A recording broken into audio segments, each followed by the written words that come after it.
Galera, o Kenjaku voltou e possivelmente vai armar um arapuca para o Itadori, que vai cair como um patinho. Mas por que o Takaba tá ajudando o vilão? E por que o Gege escondeu o rosto dele? Isso e todos os detalhes do capítulo 270 eu te respondo agora com spoilers.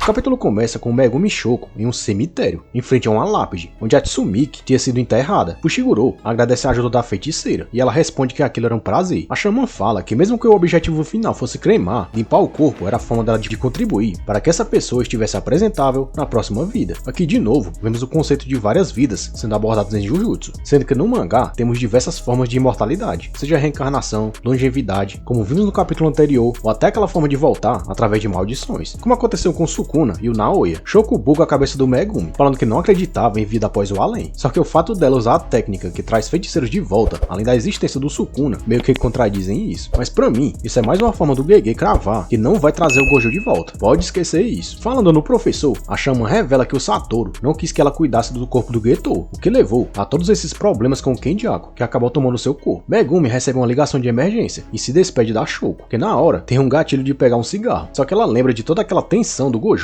ter sido selado pelo Kenjaku e que a batalha contra o Sukuna já tinha acabado, então não fazia sentido manter aquele vício, o que faz ela jogar a carteira inteira de cigarros no lixo. Lembrando que pelo que vimos no mangá, esse sempre foi um hábito da Shoko, que sempre foi mais recorrente quando ela estava sob pressão, e o fato dela abandonar isso aqui revela o final de mais um desses momentos, que querendo ou não, era uma espécie de válvula de escape do seu estresse. Na página seguinte, Gakuganji explica que os restos mortais do Sukuna, que foram arrancados do Megumi, provavelmente aquele pedaço de esterco que vimos encarando o Yuji, também continha um Tengen que estava fundido com ele. Só que o vilão não conseguiu, ou não teve tempo de usar esse trunfo. O Tahimi diz que isso era um alívio, só que o velhinho fala que a ausência do Tengen tinha comprometido as barreiras do Japão, que de certa forma impediam que as maldições saíssem livremente pelo mundo, mas os restos mortais do Sukuna poderiam resolver esse problema, pelo menos temporariamente. Preocupada, a Tahimi responde que eles deveriam pensar em um plano B imediatamente, só que o Gakuganji responde que eles deveriam fazer isso com calma, afinal, todos ainda eram jovens, dando a entender que esse problema não era mais a responsabilidade dele, e que deveria ser resolvido pela nova geração, o que me lembrou muito Goku lá em Dragon Ball Z, dizendo que a Terra deveria assumir suas responsabilidades às vezes, e que os humanos deveriam resolver seus próprios problemas. Gakuganji fala que estava tudo bem, e logo em seguida é mostrado o irmão mais novo do Norito Shikamo, ou seja, pelo que eu entendi, é esse garoto que será o novo receptáculo do plasma estelar, assim como tentaram fazer com a Riku Amanai, e é ele que vai ingerir não só o Tengen, como os restos mortais do Sukuna, o que até me deixa preocupado, porque isso pode abrir margem para que alguma coisa dê muito errado aqui, e talvez até seja uma forma do Sukuna retornar. Isso talvez explique porque ele não conseguiu usar sua última carta, o Tengen, e foi por isso que as suas últimas palavras para o Yuji foram que o moleque não deveria subestimá-lo. Na página seguinte, a Maki joga sua katana na direção do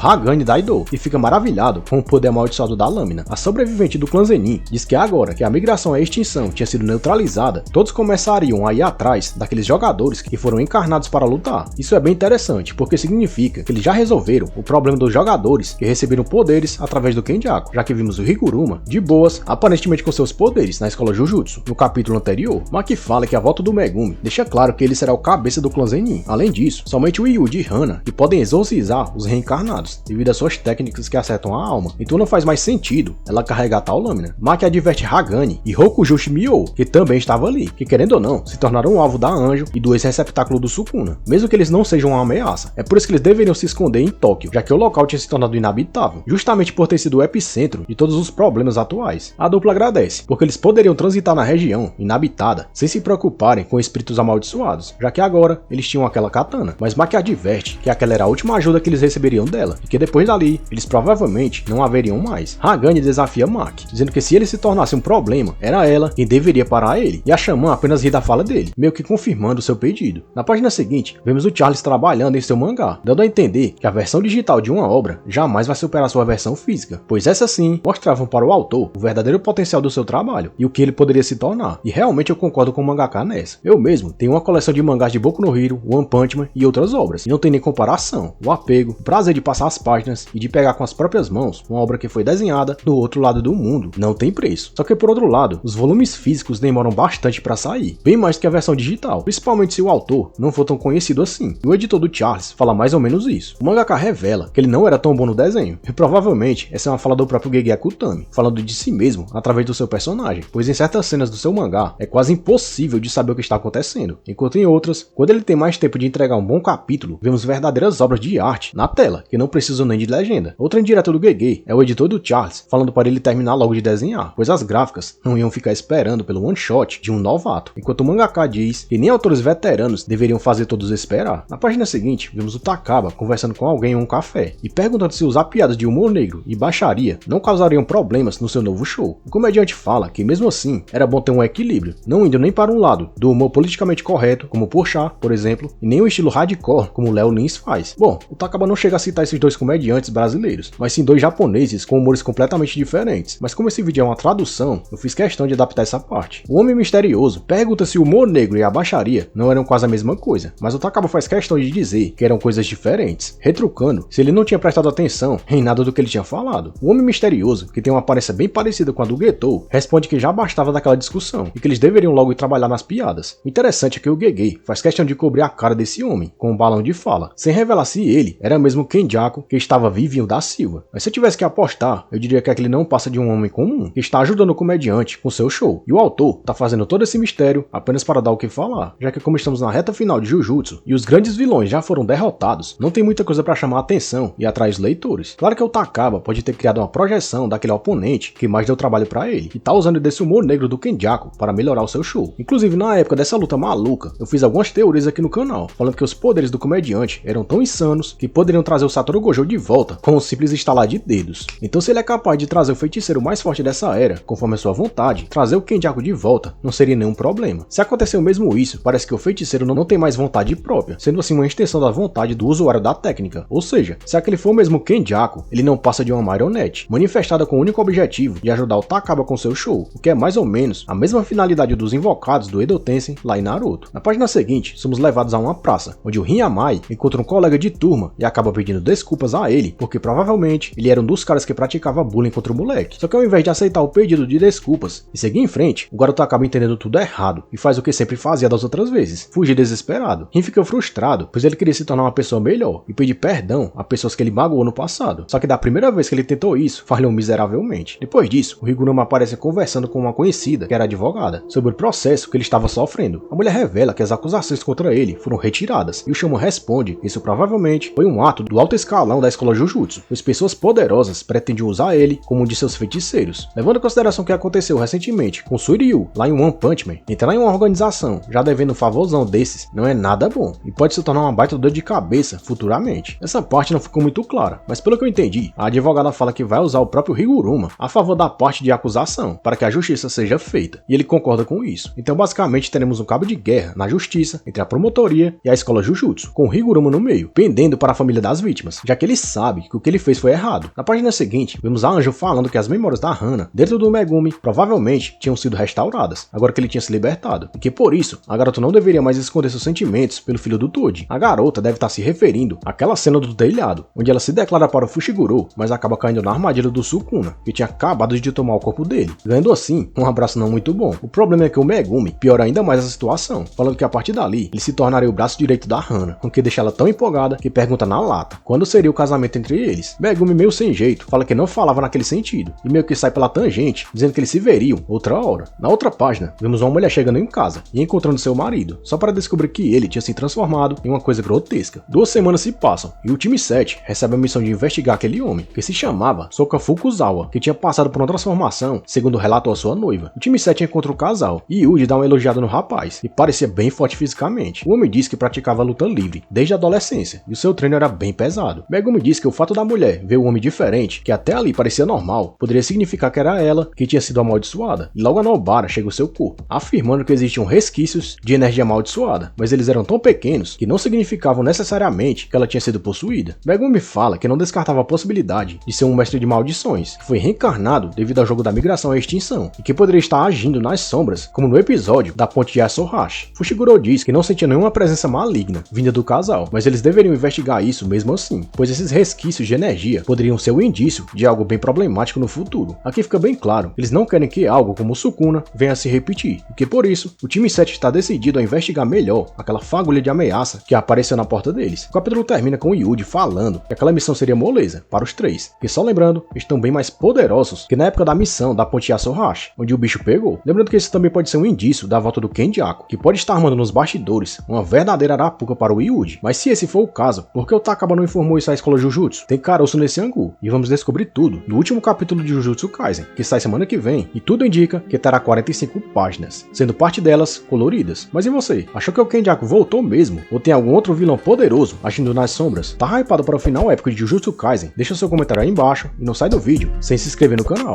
Valeu!